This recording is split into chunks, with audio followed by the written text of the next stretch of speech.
9:30 a 8:45, y de 8:45 a 9:30 vamos a tener el caso de una valoración de software, ¿ya?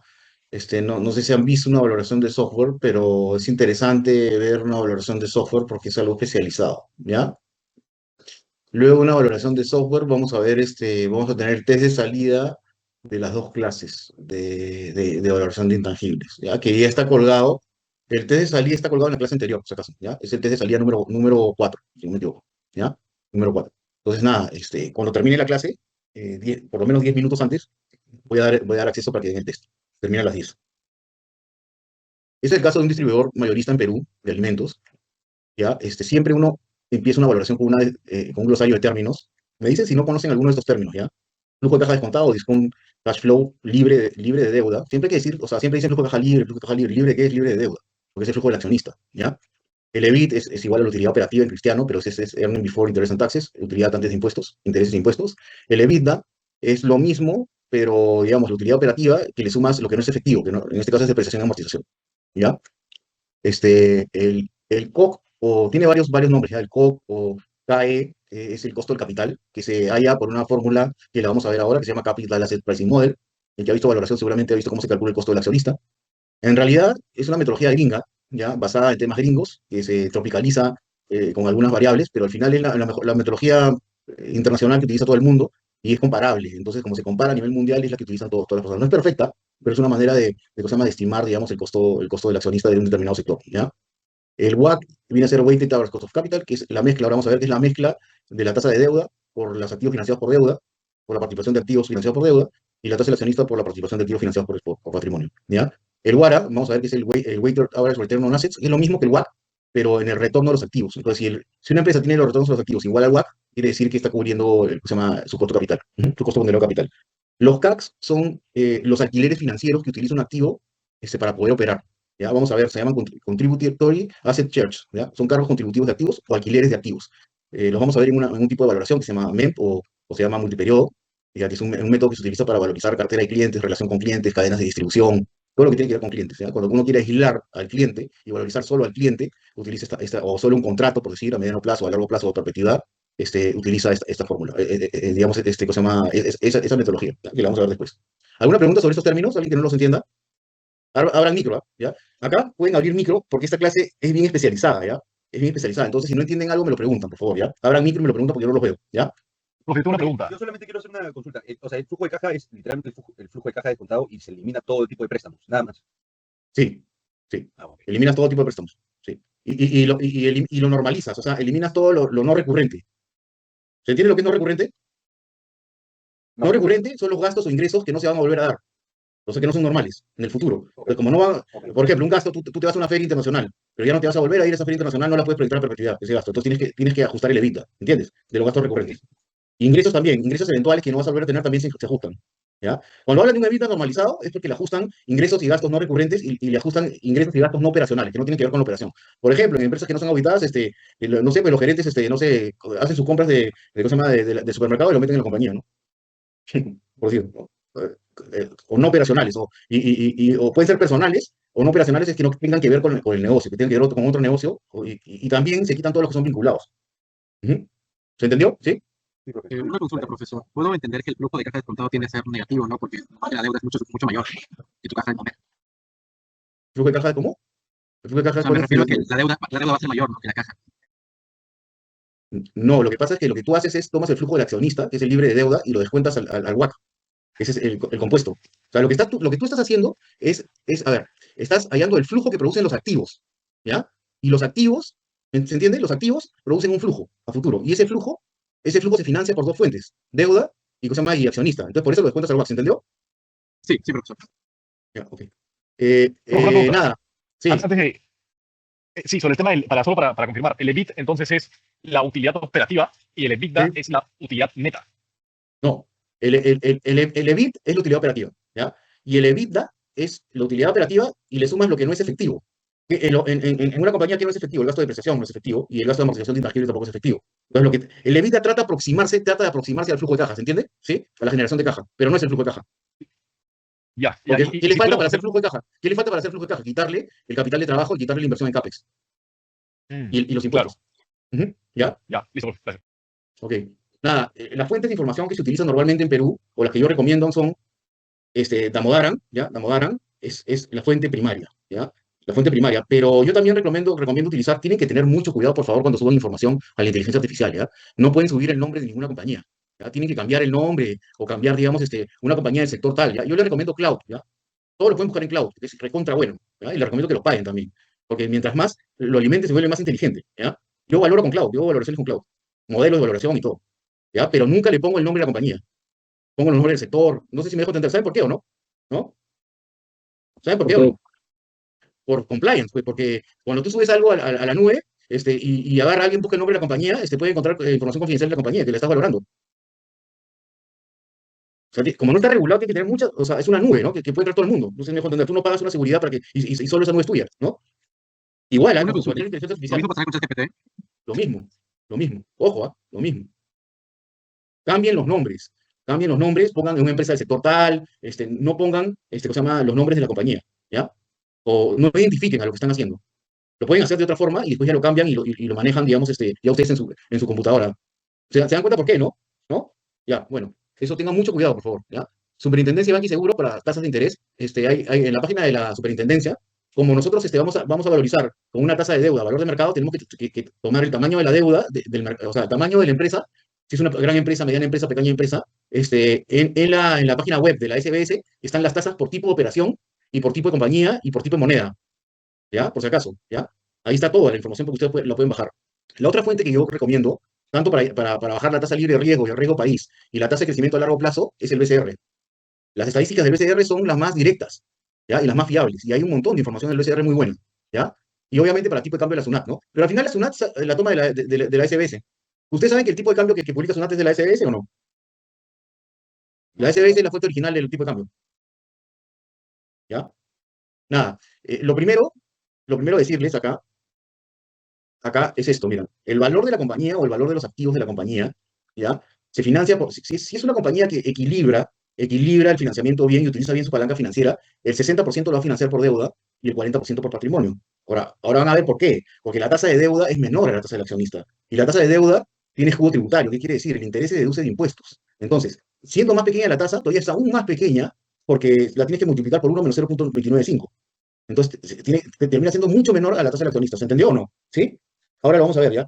Pero por eso te dice que apalancar, o sea, apalancar una compañía no está mal, está bien, pero hasta cierto límite para no entrar en un riesgo, ¿ya? De quebrar tu cadena de pagos. Pero 60% es un muy buen ratio para financiar, porque está financiando una menor tasa que es deducible de impuestos.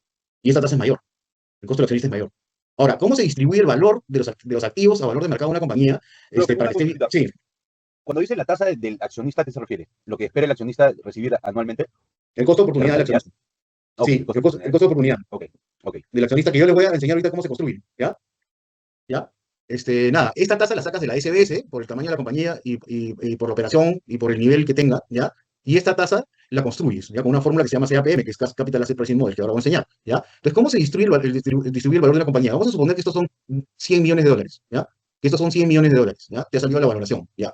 De esos 100 millones de dólares, para que esté bien distribuido el valor de tu compañía o el precio pagado por una compañía, tiene que estar distribuido de la siguiente forma, ¿ya? El goodwill tiene que ser lo que no identificas. O sea, esto tiene que ser 5% menos de este valor de compañía, del valor de los activos. Eso tiene que ser 5% menos. Si no quiere decir que no ha valorizado bien los intangibles, ¿ya? O no los has identificado bien. Estos son los intangibles. Ahora vamos a ver qué tipo de intangibles, ¿ya? Pero son marca, cartera de clientes, relación con clientes, relación estratégica de proveedores, que se llama software, que se llama know-how, y etcétera, ¿no? Patentes, ¿no? Cadena de distribución, etcétera, contratos, ¿no? Lo que quiero que vean que es, miren el poder del valor del intangible, ¿no? El valor del intangible pesa muchísimo, ¿no? Y hay compañías que ni siquiera tienen activo fijo, que alquilan. Imagínate cuánto es el valor del intangible en esas compañías, ¿no? Y luego acá está el capital de trabajo neto de deuda, ¿ya? Si tú le sumas al activo fijo el capital de trabajo neto de deuda, este es el patrimonio contable. Vamos a suponer que esta compañía, que se ha valorizado 100 millones de dólares, tiene 50 millones de dólares en el patrimonio, pero los otros 50 millones de dólares están repartidos de esta forma. Entonces miren cuánto vale el intangible, ¿ya? Vamos a explicar cómo se construye el costo del accionista rápidamente, ¿ya? El CAPM es un método por el cual uno construye una tasa de un costo de oportunidad de accionista, ¿ya? Y parte con la suma de riesgos, sumar los riesgos que tiene que asumir para poder entrar en un sector, ¿ok? Entonces, el primer riesgo que tiene que asumir es el mínimo riesgo. ¿Cuál es el mínimo riesgo? La tasa libre de riesgo de los bonos de Tesoro de Estados Unidos. ¿Por qué? Porque es un papel que no tiene riesgo prácticamente. ¿ya? Que siempre está en 4% y nunca varía, 4 y pico por ciento. ¿Se entendió esta primera parte? ¿Por qué se toman los bonos del Tesoro a 10 años o a 10 años normalmente de los Estados Unidos? ¿Sí? Porque Sí, porque es es el un más papel que seguro no de todo tiene el riesgo. mundo. ¿Ah? Porque Es el más seguro de todo el mundo. digamos, claro. Es el más estable, digamos, ¿no? De todo el mundo, ¿ya? Luego, después voy a tocar esta parte, ¿ya? Luego le sumas el riesgo país. ¿Por qué? Porque estás en un país determinado. Entonces, si estás en Perú, le tienes que sumar el riesgo de Perú. Pero si estás en otro país, le sumas el riesgo país, que se llama del país donde estés, ¿ya? Imagínense cuánta diferencia acá hay. Bueno, ya Venezuela se va a estabilizar poco a poco, pero qué diferencia acá hay, no sé, el riesgo país Argentina o el riesgo país Perú, ¿no? El riesgo país Venezuela con el riesgo país Perú, ¿no? Esperemos que no suba esto, ¿no? Por estas elecciones. Pero bueno, ese es el riesgo del sombrero. Bueno, entonces al final le sumas el riesgo país y le sumas un market cap, ¿ya? ¿Qué viene a ser el market cap? El market cap va entre 0,5% y 2% en función a empresas que son pequeñas que no cotizan en bolsa. Tú lo puedes castigar, ¿ya? Pero esto es muy subjetivo, ¿ya? Porque normalmente lo utilizan las empresas que están valorando para comprar. Y las que están valorando para vender, se olvidaron del market cap. Entonces hay que discutir mucho este tema del market cap, ¿ya? Es un cap que se le pone de riesgo por no cotizar en bolsa, ¿ya? Este de acá es el que quiero que entiendan, ¿ya? O sea, hasta acá, digamos, son riesgos, estas tasas las encuentras en el Banco Central de Reserva, ¿ya? El riesgo país a 10 años está en las estadísticas del Banco Central de Reserva, se publica todos los días. El riesgo país también se publica, el ENVI Perú, ¿ya? Se publica también todos los días en el Banco Central de Reserva. Y el market cap también se publica, ¿ya? Luego, el beta es un coeficiente de riesgo, ¿ya? Y les voy a explicar así, sencillo, ¿ya?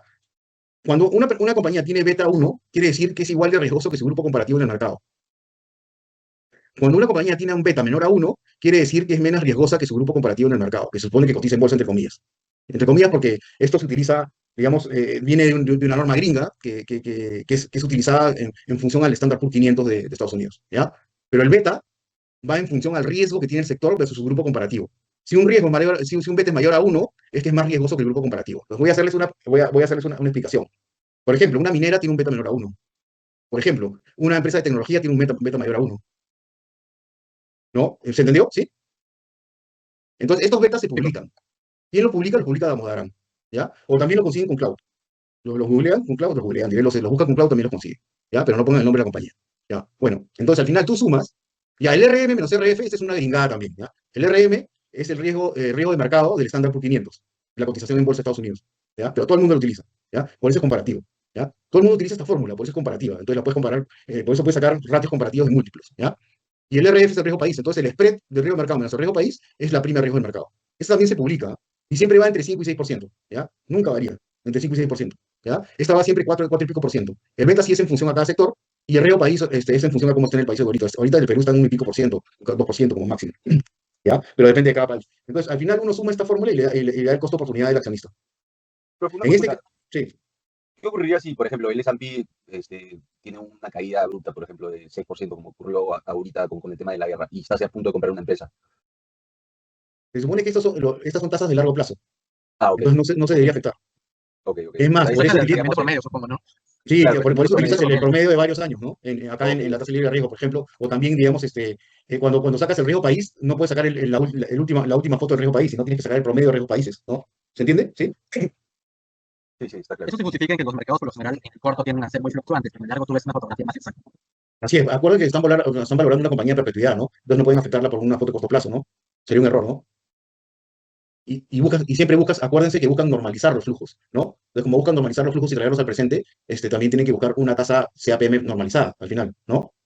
Lo único que es diferente, yo diría, lo único que es diferente es el beta, ¿no? El beta sí podría fluctuar, pero en realidad el que fluctúa mucho es, por ejemplo, los betas del sector tecnología, ¿ya?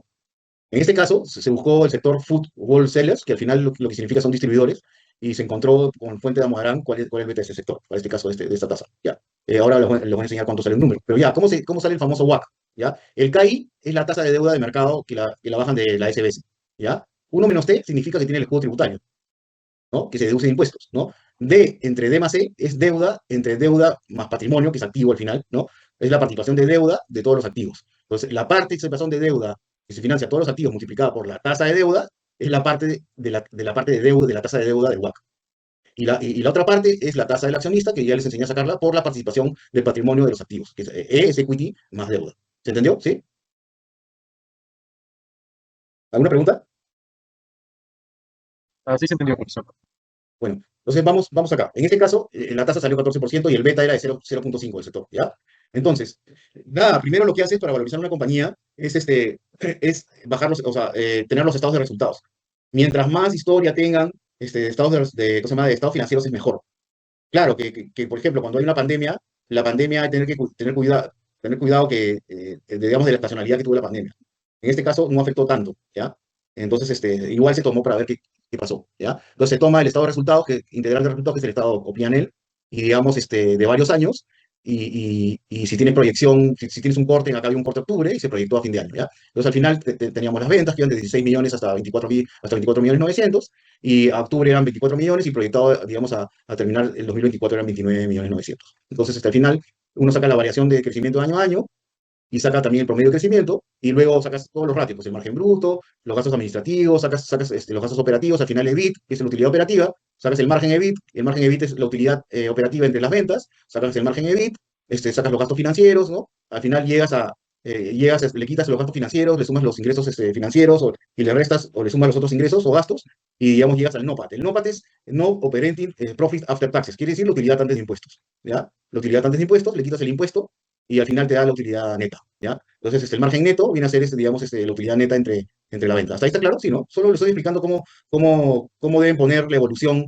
Para valorizar, lo primero que tienen que poner es la evolución de un estado de resultados y sacar algunos ratios de márgenes, para irse dando cuenta qué pasa con la compañía, ¿ya? Luego, le suman la depreciación a la utilidad operativa y hallan el EBITDA.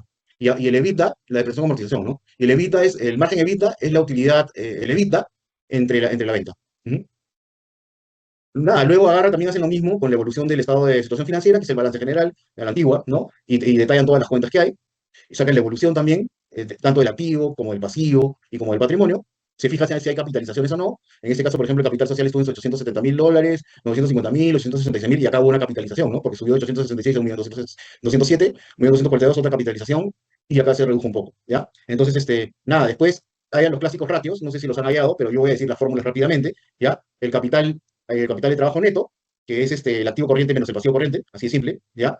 El capital de trabajo neto de deuda, que viene a ser el capital de trabajo menos la parte corriente de la deuda. ¿Se entiende? ¿Sí? El ratio corriente viene a ser el activo entre el pasivo, y el ratio corriente normal de una compañía, para que tenga un buen rendimiento, debería estar por encima de 1.5, ¿ya? De 1.5. De 1 hacia arriba ya está en buen performance, ¿ya? Pero 1.5 es ideal, ¿ya? También se saca el ratio corriente ajustado de deuda por deuda a corto plazo, le ajustas la deuda corriente para que veas el efecto de la operación sin la parte de la deuda, ¿ya? Y la prueba ácida viene a ser, al activo corriente le quitas el inventario, ¿ya? Y lo divides entre el pasivo corriente. ¿Alguien quiere alguna explicación sobre esto? Uno tiene que sacar estos ratios para entender el comportamiento de la compañía y después valorarlo, ¿ya? En liquidez se sacan el capital de trabajo neto ajustado de deuda, ratio corriente ajustado de deuda y prueba ácida. En gestión de activos se sacan los días de cobro, los días de inventario, en este caso manejan inventarios porque son una empresa que distribuye alimentos, ¿no? Se sacan los días de pago y se saca el ciclo de conversión de efectivo. ¿Cómo se sacan los días de cobro? Bueno, la fórmula es: toma la venta del año la multiplicas por 1.18, que tiene, digamos, un efecto de, cosa más de, cosa más de los impuestos, del IGB, ¿no? Y lo divides entre la cuenta por cobrar. Ahí te sale la rotación de la cuenta por cobrar, ¿ya? 360 días lo divides entre ese ratio y te dan los días de cobro. ¿Cómo se sacan los días de inventario? El costo de ventas, ¿ya? Obviamente positivo, o sea, le cambias de signo, y lo divides entre la cuenta inventarios, ¿ya? Y ahí te sale la rotación de inventarios, ¿ya? Y 360 días entre la rotación de inventarios te salen los días de inventario. Y los días de pago, el costo de ventas, lo divides con positivo también, lo divides entre las cuentas por pagar comerciales, ¿ya? Y te sale la rotación de cuentas por pagar comerciales.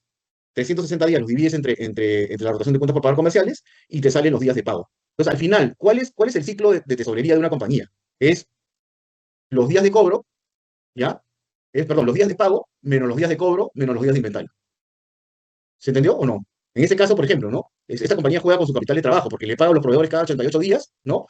Cobra cada 32 días, ¿no? Su inventario rota cada 15 días, ¿no? Pero le paga a los proveedores cada 88 días. Entonces acá está trabajando el capital de trabajo porque, digamos, está pagando a los proveedores después, ¿no? De lo que cobra. Y después de lo que rota el inventario, bastante después. Entonces su ciclo de cosa más de capital de trabajo es positivo en 40 días, ¿se entendió? ¿Sí? Sí, profe. Ahí tiene una consulta. Sí, profesor. Lo que entiendo de este caso es que, bueno, es un retail, ¿no? Pero los retails usualmente tienen un EBITDA ajustado por los márgenes brutos, digamos, pero tienen una gestión de activos bastante buena por la liquidez, ¿no? Por todos los días de pago y o sea, los días de cobro, 30 días máximo, pero muchas veces es al contado, ¿no? Claro, Entonces claro, ahí pero en está el este caso beneficio, ¿no? manejan varias líneas, sí, pero sí, normalmente tienen capital de trabajo positivo. Ujú, sí, Ya. pero tiene un efecto de deuda, ¿no? Tienen deuda también. Entonces, cuando tienen deuda Ahora, de corto plazo, siempre ajusten los ratios de liquidez con la deuda, porque la deuda en realidad es de un tercero y no te dejan ver claramente la operación en sí. Entonces, por eso se ajusta la deuda, ¿se entiende? Sí, por eso se sacan ratios ajustados de deuda arriba, ¿no? ¿Ya? Voy a ser más ya, rápido, porque esta no es una clase, no es una clase de análisis financiero, de estado financiero, ¿ya? Profe, yo ya. tengo un PDF bueno, un PPT de análisis de estados financieros de un curso que llevé en la universidad. Si lo pueden ver por el grupo de WhatsApp, no sé si, Claro, que también de la sería FISIC, ¿no? ideal. El PDF. Sí, ¿Sí? claro, Ya. mándalo. Perfecto. Ya nada, yo les estoy diciendo lo que yo hago para valorizar, ¿ya? Lo que yo hago para valorizar es primero veo la evolución del estado de resultados, veo la evolución de, ¿cómo se llama? Del balance o del estado de situación financiera, saco estos ratios, los ratios de liquidez, los ratios de gestión de activos para ver el capital de trabajo, porque después lo voy a meter en el flujo, ¿ya? Luego veo el endeudamiento de la compañía, veo el ratio de deuda financiera entre EBITDA, veo el grado de propiedad y veo el grado de endeudamiento, ¿ya? Entonces, esta es una compañía que estaba muy endeudada, ¿ya? Estaba muy endeudada, estaba 97% con deuda y 2% con grado de propiedad, o sea, vivía del financiamiento, ¿ya? Luego, en los ratios de rentabilidad se sacan los siguientes ratios que algunos ya están en el estado de resultados, ¿no? Si lo analizas bien con un tema de, ¿cómo se llama? De análisis vertical, ¿no? Se saca el margen bruto, el margen EBIT, el margen EBITDA y también el margen neto si quieren. También pueden sacar el margen del NOPAT también si quieren, ¿ya? Y después los otros dos ratios que se sacan son el ROA y el ROE. ¿Ya? El ROA es el retorno sobre los activos y el ROE es el retorno sobre el patrimonio. Las fórmulas son sencillas, ¿ya? La utilidad operativa por uno menos los impuestos, ¿ya? Entre los activos te da el rendimiento de los activos, ¿ya? La utilidad operativa por uno menos los impuestos, para sacarle el efecto de impuestos, entre los activos te da la rotación de los activos, ¿ya? El rendimiento de los activos. Y el ROE es la utilidad del ejercicio entre el patrimonio. Así de simple, ¿ya? Entonces, luego, no sé si han visto esas fórmulas, pero yo las hago mucho, que son los análisis Dupont, ¿ya? Donde por ejemplo, porque da 197% acá, que es un ratio raro, ¿no? De ROE, ¿no? ¿Cómo lo abro? Lo abro en tres factores, ¿ya? El ROE sale de la multiplicación del margen neto por la rotación de activos, por el multiplicador financiero, por el apalancamiento, ¿ya? Del patrimonio. Entonces, de los activos por patrimonio. Entonces, al final, ¿cómo yo descompongo esta fórmula? La descompongo multiplicando el margen neto por la rotación de los activos y por el apalancamiento ¿cómo se llama? Del financiamiento, ¿ya? En realidad acá tiene un margen neto chiquito, ¿no? Tiene una rotación alta, ¿no? ¿Cómo se llama? De activos, más de 1.5, pero también tiene un apalancamiento excesivo de, ¿cómo se llama? Del financiamiento, ¿no? Por eso 197%. ¿Se entendió cómo se descompone? Sí, ¿no? Y el ROA se descompone, también lo puedes descomponer, ¿ya? El ROE. Yo le llamo Dupont análisis ROA, ¿ya? Que es el margen EBIT o el margen operativo por uno menos T, o sea, le quitas el efecto de impuestos y lo multiplicas por la rotación de activos. Entonces, este 7.4 de ROA se descompone en dos ratios, en el margen EBIT por uno menos T por la rotación de activos. Entonces, ¿qué te da esta apertura? Que tú puedes ver cuál es el factor que está afectando al ratio, ¿ya? Acá son estos tres factores y acá son estos dos factores. Entonces yo siempre hago análisis Dupont. Ojo, en el modelo que yo les he enviado están todos los ratios calculados, o sea, con fórmulas y todo, ¿ya? O sea, como digo, esta no es una clase de análisis de estado financiero, ¿ya? Pero lo hago, ¿ya? Luego lo que hago son los supuestos de valoración de la compañía, ¿ya? Y lo primero que veo yo en los supuestos de valoración es qué le voy a poner de ratio de, cosa de crecimiento de ventas. Y para ponerle el ratio de crecimiento de ventas, analizo cuánto creció en el pasado, pero también analizo cómo se comporta el sector alimentario, en este caso de distribución de alimentos a nivel mundial, a nivel latinoamericano y a nivel local, ¿ya? En este caso se tomó, el ratio de la compañía crecía más que los ratios de crecimiento, que los ratios de mercado, entonces se tomó este ratio de 27.2% de crecimiento anual, ¿ya? El costo de ventas promedio, si el costo de ventas fluctúa mucho, tienes que sacar un promedio de los últimos 3 años, por decir, para normalizar, ¿ya? En este caso se tomó el promedio de los últimos 3 años, los gastos operativos también el promedio de los últimos 3 años sobre las ventas, ¿no? El WACC ya se calculó en 14.35, la tasa de crecimiento a largo plazo, yo utilizo 2.5%, ¿no? Aunque ahora está en 3% porque la economía está creciendo 3%, pero yo siempre utilizo 2.5%. He visto otras compañías que son mucho más conservadoras, como clientes míos que están comprando empresas que utilizan 2%, ¿ya? Pero no más de 3% nunca. ¿Se entiende por qué esa tasa de crecimiento a largo plazo no puede ser tan alta? Porque si es tan alta, la parte de perpetuidad va a pesar un montón. Entonces, la parte que no conoces, va a pesar más del valor de la compañía. Entonces, es un error de cálculo. Después, el capital de trabajo es el promedio en días de los últimos 3 años, en este caso son 29 días positivos, ¿ya? El EBITDA del último año lo tomo y tomo la tasa de impuestos 29.5. Entonces, al final digo, ¿cuáles son las principales variables de valoración de esta compañía? Los ingresos, el crecimiento de los ingresos, el margen bruto, la tasa de descuento y la tasa de perpetuidad. Para mí son las principales, ¿ya? Por eso los pongo acá, ¿ya? Como efectos. Nada, luego yo les voy a probar cómo distribuyó el precio de esta compañía, ¿ya? Al final, ¿se acuerdan de esta foto? ¿Se acuerdan de esta foto? Sí, ¿no? Ya. Esta es esta foto. el valor de los activos o valor empresa me salió en este caso 23 millones y medio. La cadena de distribución, que es la relación con clientes en este caso, ¿cuál es la cadena de distribución? La cadena de distribución en estos productos alimenticios es el mercado tradicional y el mercado tradicional y el mercado moderno, ¿no? O sea, los supermercados y las tiendas, ¿ya? De los 23 millones, después voy a explicar cómo salió cada uno, ¿no? Pero de los 23 millones, me salió a mí que el mayor activo intangible era la cadena de distribución o la relación con clientes. El 65% de estos 23 millones es la cadena de distribución. La marca principal de la empresa me salió 4 millones de dólares como intangible, que pesaba 17.2%. El activo fijo neto de la compañía, en la última foto del estado financiero del último año, era 2.725.000. El know-how de la compañía era 1.629.000. También este es un activo intangible que les voy a enseñar cómo valorizar, ¿ya? Había una marca secundaria, una segunda marca propia secundaria, que era chiquitita, que recién habían metido al mercado, que valía $176.000, y al final requería capital de trabajo, tenía un capital de trabajo negativo de 1.711.000. Entonces, al final la distribución de valor de esta compañía era la siguiente, ¿no? O sea, el activo intangible que más valía era la cadena de distribución, luego la marca, ¿no? Luego estaban los activos fijos, luego el know-how, pero el goodwill solo, que el que no se identifica es el 5%, ¿no? Es el 5%. Entonces, con esto hemos identificado todos los intangibles. ¿Se entendió? Voy a explicar cómo se hallaron, ¿ah? Todos, y con qué método. Pero ¿se explicó esta distribución? ¿No? ¿Se entendió o no? ¿Sí? Sí, profe.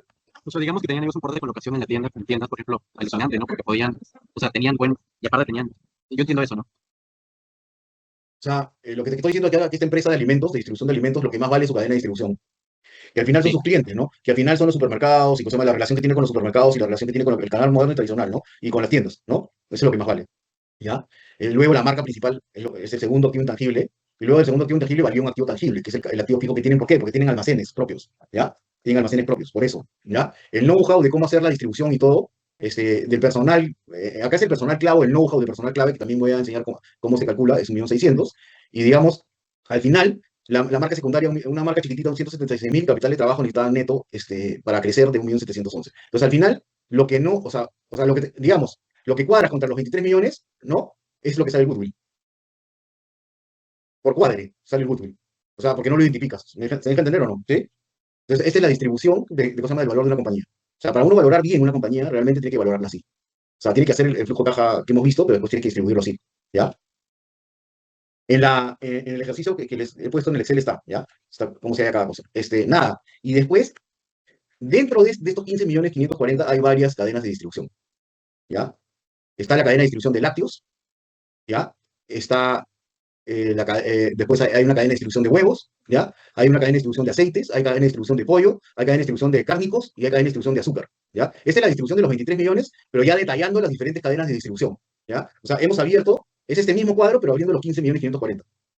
Esos 15.540.000 se distribuye en una cadena de distribución de lácteos por tipo de producto, ¿ya? De lácteos, de, ¿cómo se llama? De huevos, ¿cómo se llama? De aceites, de pollo, de cárnicos, de azúcar. ¿Se entendió? ¿Sí? El flujo de caja libre de deuda de una compañía se halla tomando la tasa de crecimiento, digamos, de ventas, ¿ya? Tomas la tasa de crecimiento de ventas, proyectas los ingresos, luego tomas el margen bruto promedio de los 2 últimos 3 años y proyectas, digamos, el margen bruto. Luego tomas los gastos administrativos y te fijas si van a crecer por volumen o no por volumen. Si no crecen por volumen, por el crecimiento de la compañía, los haces crecer solo en la inflación y logras economía de escala, ¿ya? Logras economía de escala en el gasto administrativo, ¿ya? Por eso es que, si bien cierto va subiendo, al final, digamos, el porcentaje de los gastos operativos sobre la venta va bajando, ¿ya? Va bajando, ¿por qué? O sea, 12.7, 12.2, 11.6, 11.1, porque el gasto administrativo solo crece, digamos, por el gasto de inflación, que en este caso creo que puse 2.5%, ¿ya? En las asunciones. Los gastos de venta normalmente representan lo mismo, es un porcentaje variable, ¿ya? Es un porcentaje variable de la venta y al final, digamos, se estima el gasto de venta. Al final, vas normalizando el margen EBIT, ¿no? Miren cómo se va normalizando, 4.2, 4.8, 5.5, pero acá ya 6, 6.4, 6.8, ¿no? Entonces al final se normaliza en 5.6%, que se llama el margen EBIT, ¿ya? Entonces el margen EBIT o utilidad operativa, o EBIT o utilidad operativa se le suma la depreciación, ¿ya? Miren, una forma de poder calcular el gasto de depreciación es bien fácil, ¿ya? Toman los últimos 3 años, el gasto de depreciación anual, y lo dividen entre la venta. Lo promedian, y en una normalización de flujos debería ser ese ratio que le aplicas a la venta futura, ¿se entendió? Los gastos de depreciación y amortización históricos de los últimos 3 años, anuales, los divides entre la venta, y eso te da un ratio porcentual. Sacas el promedio de ese ratio porcentual y lo aplicas a la venta futura. Esa es una forma de proyectar la depreciación, ¿ya? Y también, no solo la depreciación, sino también puedes así proyectar la inversión, digamos, si no tienes un plan de inversiones, también puedes proyectar, digamos, las inversiones así de esa forma, ¿ya? Pero en este caso había un plan de inversiones específico para cada año, ¿ya? De 415.000, 785.000, 265.000, etcétera, ¿ya? El capital de trabajo, como vimos, era positivo, ¿no? Era de días positivos, por eso es positivo, ¿ya? ¿Y qué se pone acá? Ojo, se pone la variación de capital de trabajo, no el saldo de capital de trabajo, sino se pone la variación de capital de trabajo. Y también se pone la variación de CAPEX, ¿ya? Y en CAPEX hay que fijarse, o CAPEX o activo fijo, inversión, hay que fijarse en dos tipos de CAPEX. Uno que es el CAPEX de mantenimiento, que debería ser ese ratio que yo les he dicho. Ese ratio que yo les he dicho del porcentaje de depreciación entre la venta, ese más o menos es el CAPEX de mantenimiento, ¿ya? Pero el CAPEX de expansión viene a ser cuando la compañía está creciendo, por ejemplo, ¿no? 26, 28, 25, 21, 22, acá ya necesita CAPEX de expansión, ¿no? Por eso en esas inversiones son mayores que esta depreciación proyectada. ¿Se entendió? ¿Sí? Porque acá también hay CAPEX de expansión. Luego se quita el impuesto, y sacas el flujo de caja libre. O sea, a ver, el evita, ¿no? Más menos el capital de trabajo, más menos inversiones, menos los impuestos te da el flujo de caja libre de deuda. Y si ustedes ven, acá se va normalizando y se va apareciendo, ¿no? Acá ya se parece, entonces al final se normaliza este flujo, ¿ya?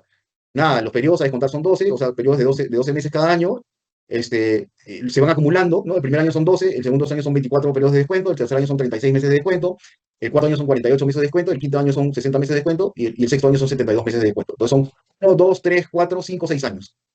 Esa es la tasa de descuento anual, 14.35, que es el WACC, ¿ya? Y al final tú le aplicas, digamos, esto por la fórmula de descuento y te sale el factor de descuento. Entonces, el factor de descuento de cada año, en este año es 0.87 y va bajando después, ¿no? 0.87, 0.76, 0.67, 0.58, 0.51, 0.45. Si ustedes quieren ver la fórmula exacta, está en el Excel que les he enviado, ¿ya? Pero al final, con todos estos componentes, tú hayas ese factor de descuento. Entonces, para traer al presente estos años, que son los años implícitos o los años de proyección, acá, en este caso son 6, pero normalmente utilizan 5, ¿ya? Acá se amplió un año más para que pueda haber normalización, ¿ya? Entonces, si tú multiplicas 1.367.000 por el 0.87 y ya lo estás trayendo al presente, al año cero. 1.663.000 por 0.76 y ya lo estás trayendo al presente. 3.200.000 por 0.67 lo estás trayendo al presente. Y así cada uno lo vas multiplicando y después lo sumas todos y te da este valor de acá. Te da este valor de acá. 9.881.000. ¿Alguna pregunta?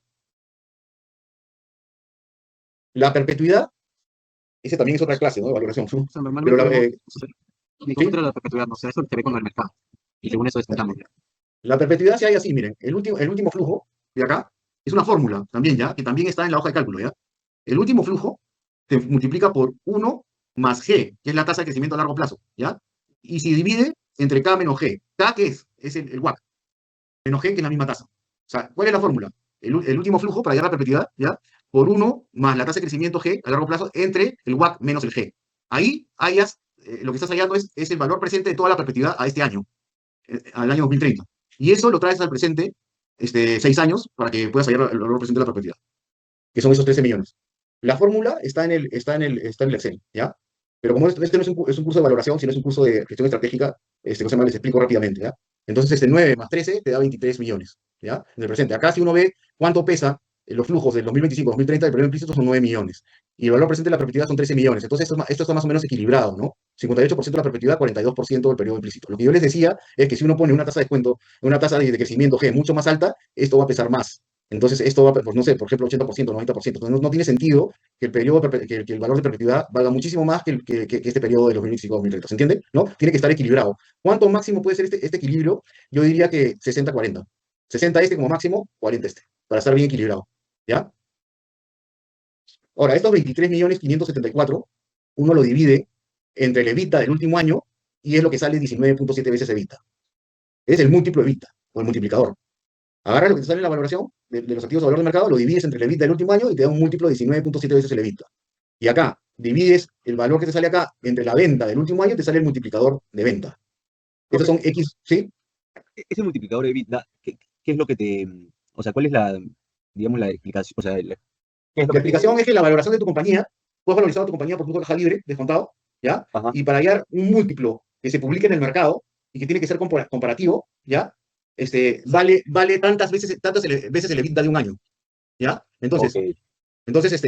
¿cuántas veces el EBITDA vale tu compañía? 19.7 veces el EBITDA de un año, del último año. Y lo mismo con venta, vale 0.8 veces las ventas del último año.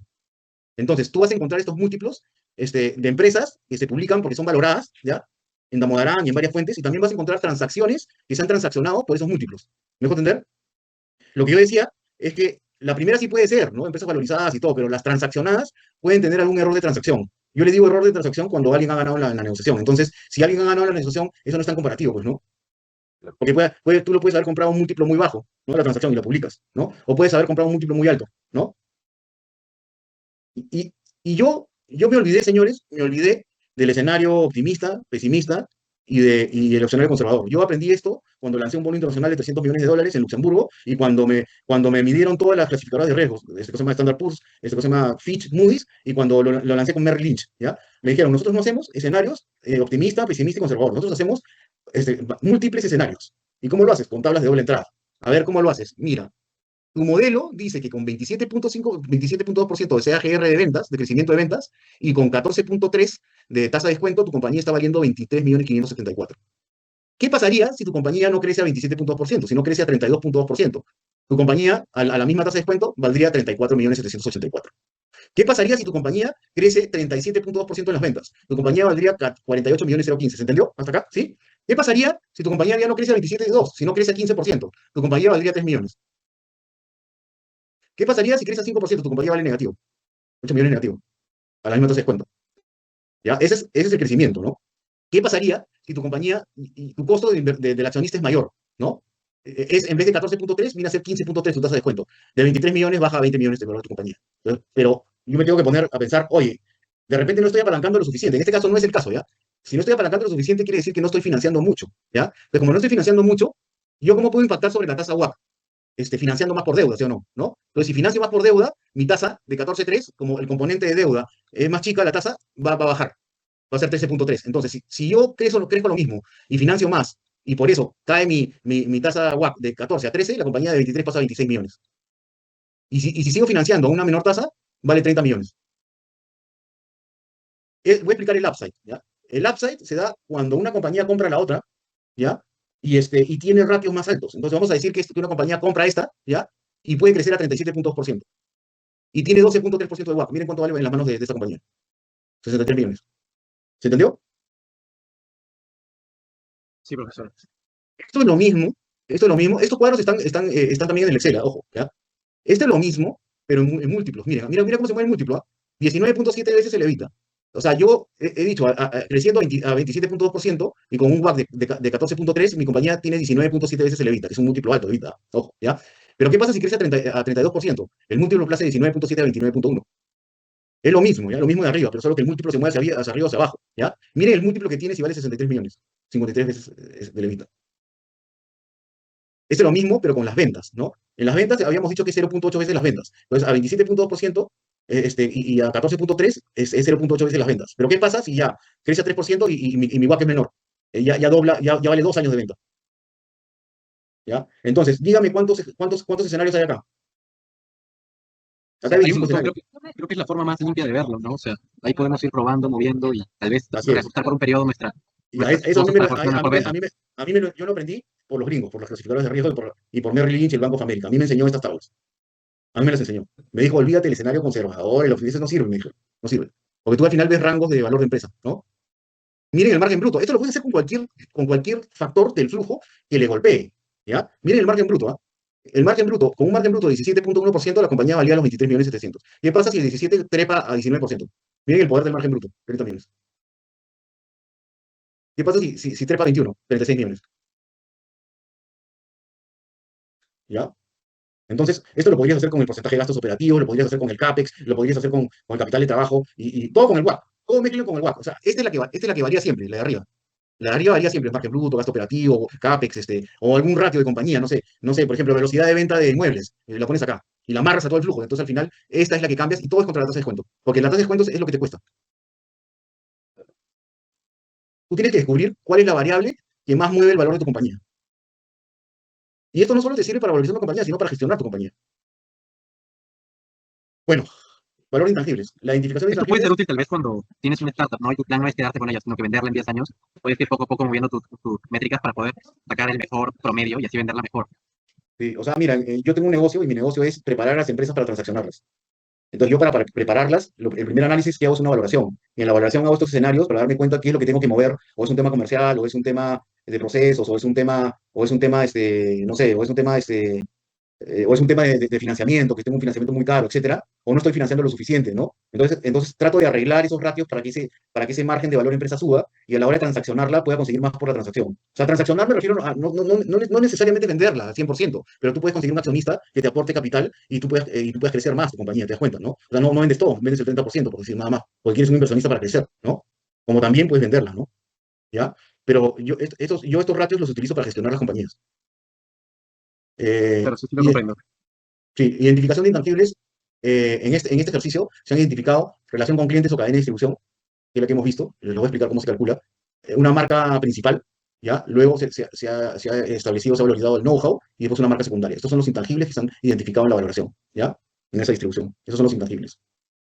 La cadena de distribución, que eran los 15 millones, y recuerdo 540, tiene varias cadenas de distribución dentro, o sea, varias relaciones con clientes, ¿ya? La que más vale es la cadena de distribución de lácteos. La segunda es la de huevos. La tercera es la de aceites. O sea, imagínense que ustedes son un distribuidor de alimentos y sus clientes son los supermercados, ¿ya? Yo estoy diciendo que mi cadena de supermercados de lácteos vale 6.700.000, que mi cadena de distribución de huevos, la parte de huevos vale 1.800.000. ¿No creen que es rico esto? ¿No? Que se llama, la de aceite vale 1.151.000, la de pollo vale 877.000, la de cárnicos, que son, no sé, mortadela, chorizos, todo ese tema, ¿no? 839.000. La de azúcar vale 694.000. Y otras marcas, ya, porque hay muchas más marcas, ¿cómo se llama? Están, el 20%, ese es el 80, ¿ya? Ese es el 80, y el 20% son otros, ¿ya? Pero las principales están identificadas acá. El Pareto está acá, ¿ya? Entonces me tengo que concentrar, digamos, en el valor intangible y en manejar en mi compañía estos intangibles, estas cadenas. ¿Cómo se valoriza la cadena de distribución total? Se utiliza un método que se llama, tiene varios nombres, ya se llama método multiperiodo, ¿ya? Método excess earnings, excesos incrementales, etcétera. Pero lo que trata este método es de aislar el valor de la relación con clientes, del cliente, de un contrato, de un cliente, de varios clientes, de una cadena de distribución, ¿ya? En este caso es de las cadenas de distribución, ¿ya? ¿Y cómo se hace? ¿Ya? Uno tiene que hallar el flujo incremental, es un flujo de caja también, ¿ah? El flujo incremental de un cliente o de la cadena de distribución de los clientes, ¿ya? También aplica para sacar el valor de un solo cliente, ¿ya? Entonces, o de un contrato. Entonces, el ingreso es el ingreso total de la compañía. El mismo ingreso que se ha proyectado, digamos, en el flujo de caja libre de la compañía. Es el mismo ingreso, ¿ya? Después hay un ratio que se llama Customer Erosion, ¿ya? O churn, o el ratio churn rate, ¿ya? Churn, que es quemar, ¿ya? El otro es erosion, es erosión, ¿ya? O el otro se llama venta recurrente, también, ¿ya? Entonces, ese ratio te dice cuántos clientes has perdido, ¿ya? Entonces, esta venta se tendría que castigar por ese ratio. En este caso no le he castigado, ¿ya? Pero si uno tiene la estadística de este ratio, debería castigarlo por ese ratio. ¿Me dejo entender? O sea, acá solo debería estar la venta recurrente, nada más. Acá. En este caso, he supuesto que todo es recurrente, que no he perdido clientes. ¿Eso No, cómo no- se llega a calcular? O sea, supongo que es una estimación o algo así, ¿no? Tal Sí, vez, por tiene una supuesto, fórmula, lo que tiene una estamos fórmula, viendo. no, la buscas en inteligencia artificial y te va a decir cuál es la fórmula. Pero al final Ya, son los clientes que tienes más los clientes que ganaste menos los clientes que perdiste. Y eso lo divides ya. entre la venta. Y te sale, se llama churn rate, o al final es venta recurrente. Eso es muy importante para las startups, ¿ah? Es muy importante. Porque Es las como startups una data no te de, las compran por eso. Las startups no te las una compran data por que eso. te da, hay una data que te da Google Ads, por ejemplo, yo manejaba dos canales de YouTube que tenían 50K, así de seguidores, y tipo tú por videos podías perder seguidores, pero también ganabas, ¿no? De media ganabas, pero sí también perdías. Y luego tú luego te botaban ya directo cuánto habías ganado, exactamente, qué porcentaje. Eso puedes cargar. Así es, así es. Si tú tienes esa estadística o puedes conseguirla y sacas el promedio de la estadística, el promedio para normalizar, tú tendrías que castigar esta venta o ese churn rate, ¿ya? La tendrías que castigar. En este caso no le he castigado, ¿ya? Este costo Sí, de sí, sí, ventas claro.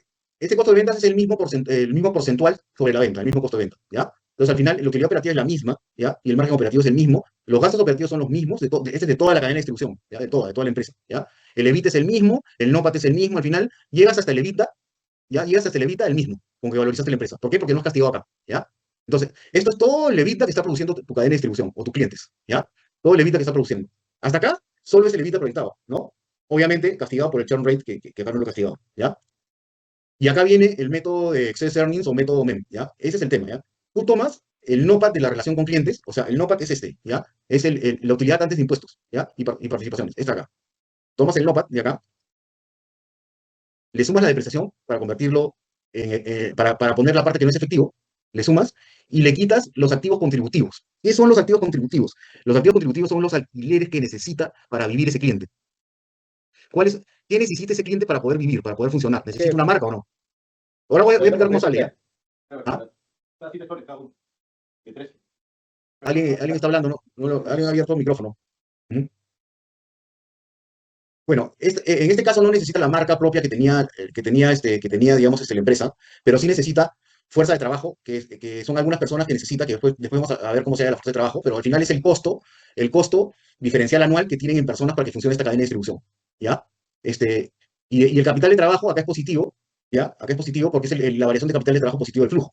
Pero al final, lo que tú sacas son porcentajes sobre la venta, o sea, tú sacas porcentajes sobre la venta, sobre los montos que tienes, ¿ya? De capital, de activo fijo, de fuerza de trabajo, de capital de trabajo, lo divides entre la venta y te sale el porcentaje del activo contributivo. Ese porcentaje de activo contributivo tú lo multiplicas por la venta y es lo que le restas acá. ¿Se entendió? Sí, profesor. Ah, de nuevo, ¿ya? Voy a explicar de nuevo, ¿ya? Porque a veces cuesta entenderlo, ¿ya? Acá lo que estamos tratando de hacer es aislar el valor del conjunto de clientes que yo tengo. Lo primero que hago es le quito la tasa de deserción de clientes, que se llama turn rate, ¿ya? En este caso no había, entonces por eso no le he quitado. Y luego le tienes que quitar todos los alquileres que necesita de otros activos para que funcione el cliente. Entonces, a veces necesita la marca, ¿ya? Pero en este caso no necesita la marca propia para poder distribuir. ¿Por qué? Porque obviamente ¿cómo se llama? Los lácteos tienen marca Live, ¿no? No sé, el azúcar tiene una marca, ¿no? Entonces, esas marcas no necesitan a la marca propia, ¿ya? No la necesitan. Entonces, por eso no se le quita por la marca. ¿Cómo salen estos ratios porcentuales sobre venta? Es uno saca o sea, lo que va a necesitar en activo fijo de cada año, o sea, el CAPEX de cada año, y el CAPEX de cada año, o sea, la variación, lo divide entre la venta en positivo y le sale este porcentaje, ¿ya? La fuerza de trabajo yo voy a explicar cómo se haya, ¿ya? Pero es el costo del personal que se necesita cada año dividido entre la venta y sale este porcentaje, ¿ya? Y el capital de trabajo es el capital de trabajo que necesita cada año dividido entre la venta, ¿ya? Que en este caso es negativo o positivo para el flujo. Entonces, al final, yo multiplico, digamos, la venta por este ratio y me sale el costo del activo contributivo, ¿ya? Entonces, al final, el NOPAT más la depreciación menos el total de costos de activos contributivos, que son los alquileres de los activos, me da el flujo que se llama multiperio exceed earning method. Ese es el flujo. Este flujo, este flujo lo traigo al presente con el mismo WACC y me sale el valor a perpetuidad y me sale el valor de la cadena de distribución. ¿Alguna pregunta? Los 15 millones. Es el momento de hacer preguntas, ¿ah? ¿Quién le tiene alguna pregunta? Profe, yo tengo una pregunta con respecto a los CACs. Ya. Bueno, básicamente, o sea, dice que es el costo de los alquileres de los activos fijos. ¿Verdad? A ver, son varios, son los activos, son los costos de los activos que necesita el cliente para operar, la relación con cliente para operar, ¿ya? ¿Cómo se determina? Primero tienes que ver cuáles necesita para operar. En este caso necesita el activo fijo porque necesita los almacenes para operar, ¿ya? Ya. ¿Cómo sale ese porcentaje que está ahí? Sale, ¿ya? De dividir la variación en CAPEX que necesita de ese alquiler, de ese almacén, ¿ya? El almacén que necesita dividido entre la venta, ¿ya? Sale ese porcentaje, ¿ya? Ok. La fórmula está todas las fórmulas están en el archivo, ¿ya? Están en el archivo, pero así sale. La fuerza de trabajo es el personal que necesita para operar, dividido entre la venta. Y el capital de trabajo es el capital de trabajo que necesita para operar, que en este caso es positivo, porque hemos dicho que tiene flujo, capital de trabajo positivo, ¿no? Por eso, acá, digamos, el activo fijo es negativo acá, el alquiler del activo fijo es negativo, el alquiler de la fuerza de trabajo o del personal que necesita es negativo, pero el capital de trabajo es positivo. No necesita la marca porque, como he dicho, las diferentes cadenas de distribución tienen una marca que se venden solas, ¿ya? Como la Aire, etcétera, ¿ya? Nada. Luego se trae el presente y se halla la parte de perpetuidad y la parte, digamos, del periodo normal y de los años implícitos y salen los 15 millones. Igualito si haya para cada uno de las cadenas de distribución. En este caso, lácteos, se haya, pero con la venta de lácteos, ¿ya? Tienes que tener la venta por cada uno de los productos, la venta por producto, ¿ya? Entonces, con la venta de lácteos, hayas de acá de lácteos, estos 6.749.000. Con la venta de huevos, hayas el de huevos. Con la venta de aceites, hayas que se llama los aceites. Los activos contributivos son los mismos porcentajes, ¿ya? Con la venta de pollo, de la cadena de pollo, hayas el de pollo. Con la de azúcar, hayas el de azúcar. Con la de cárnicos, hayas el de cárnicos. Y así, ¿ya?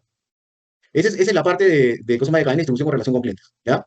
Ahora voy a explicar cómo se valorizan las marcas, ¿ya?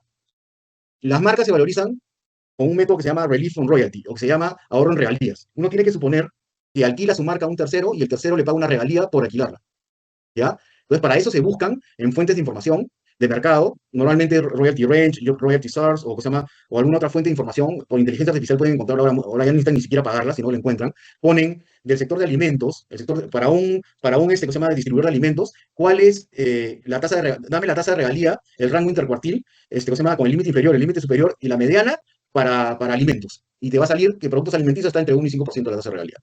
Y te sale la fuente. Para bebidas está entre 2 y 6. Para productos lácteos está entre 3 y 5. Para dulces y snacks está entre 4 y 8. ¿Ya? Entonces, para las distribuciones de alimentos está entre 1 y 5. ¿Ya? Entre 1 y 5. Es 1% de las ventas, ¿ah? Y 5% de las ventas netas. ¿Ya? Entonces, al final, al final entre 1.1 y 4.5 estaba la tasa de realidad, perdón, acá, entre 1.1 y 4.5, y había una marca principal que tenía que estar en la mediana, ¿ya? Normalmente se toma la mediana del mercado, que es 2.8, ¿ya? 2.8, y esta marca, como era una marca secundaria nueva, se le puso 1.95%, porque no tiene mucha presencia de la venta, ¿ya? Pero esta es la campana de Gauss, esta es la mediana para la marca, en tasa de realidad, y digamos, este es para el primer cuartil para la marca secundaria, que es una marca nueva, ¿ya? Esto, ojo, yo les explicaba que se tenía que también que comparar contra el 25% del margen bruto y el 25% del margen operativo, la mitad de los dos, ¿no? Y si la compañía acepta una tasa de realidad mayor que está dentro que está dentro de esta cosa más de esta campana, te podrías tomar 4.5%, por ejemplo. Si el rato del 25% te sale 4.5% o pegado al 4.5%, podrías utilizar este porque el mercado te está diciendo que tiene un límite superior de 4.5%. ¿Cómo se hace el flujo? Es bien sencillo. Toman la misma venta de toda la compañía, ¿ya? Y le aplican la tasa, en este caso se aplicó 1.5, se aplicó, pero la tasa de realidad 2.8%, que era la mediana. 2.8%, y con eso la venta por la tasa de realidad te sale el ingreso por ahorro de regalías, o el flujo de regalías, ¿ya? Ahora, la marca sin gasto de publicidad o marketing no es una marca, ¿no? No es una marca, pues. Es un nombre comercial, porque no estás invirtiendo en la marca. Entonces, si tú no demuestras que estás invirtiendo en la marca, no podías valorizar la marca. Ojo, tiene que haber un presupuesto de, ¿cómo se llama?, de publicidad y marketing que se esté invirtiendo en la marca para que pueda valorizar la marca. En este caso se invertía un presupuesto de, ¿cómo se llama?, un presupuesto de gasto de publicidad y marketing del 1.5% de la venta, ¿ya? ¿Cómo lo sacas? Nada, ahí es el histórico de lo que has gastado en publicidad y marketing, el histórico de cada año, con los años que tengas, sacas un promedio del porcentaje sobre la venta, y eso es el que aplicas. Entonces, al final, tú castigas este ingreso por regalías por el 1.5%, ¿ya? Y le restas el gasto de publicidad y marketing a este 1.129.000 que te salió 2.8% por los 40, te salieron 1.129.000, menos el gasto de regalía que es el 1.5%, ese es el flujo de ingreso de royalty neto, o de regalía neto. Y este flujo es el que traes al presente como un flujo de valorización normal de una compañía a perpetuidad. Entonces, este flujo lo traes al presente y te sale el valor de 4 millones de dólares. ¿Se entendió? Sí, profesor. La tasa de descuento WACC sigue siendo la misma, ¿no? Sí, sigue siendo lo mismo. Sigue siendo lo mismo. Pero acá tú puedes hacer, mira, acá tú también puedes hacer el mismo.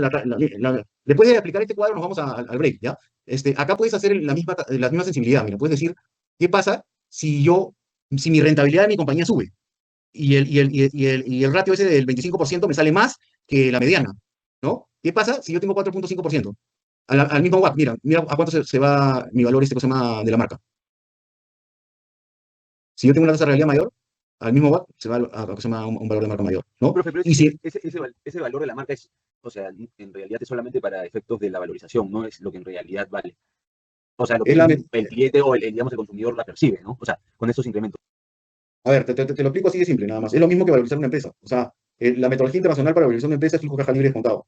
La metodología internacional para valorar la marca es flujo de regalías descontadas. Menos los gastos de publicidad que le metes. O sea, el valor incremental que te genera la marca, porque alguien que te paga una regalía por la marca, sale el valor de la marca. Hay hasta una ISO, de valoración de marcas, que te dice que es la misma metodología. Y es más, cuando te la revisa un auditor financiero, te va a revisar la misma metodología. ¿Me dejo entender o no? Porque al final la marca, al ser transaccional en el mercado, hay Sí, alguien que te va a pagar una tasa por el uso de la marca. No, sí, el vallar de la marca por el costo de desarrollo de la marca es un error.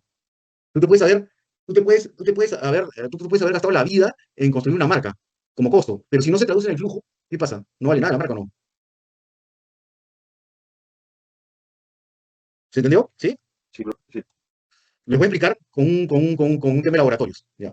Por ejemplo, mi cliente me decía, yo invierto en desarrollar un producto de marca entre $75.000, ¿ya?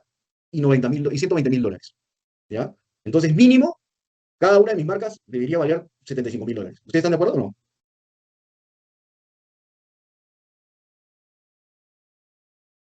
Yo le decía, ¿qué pasa si no vendes nunca ese medicamento?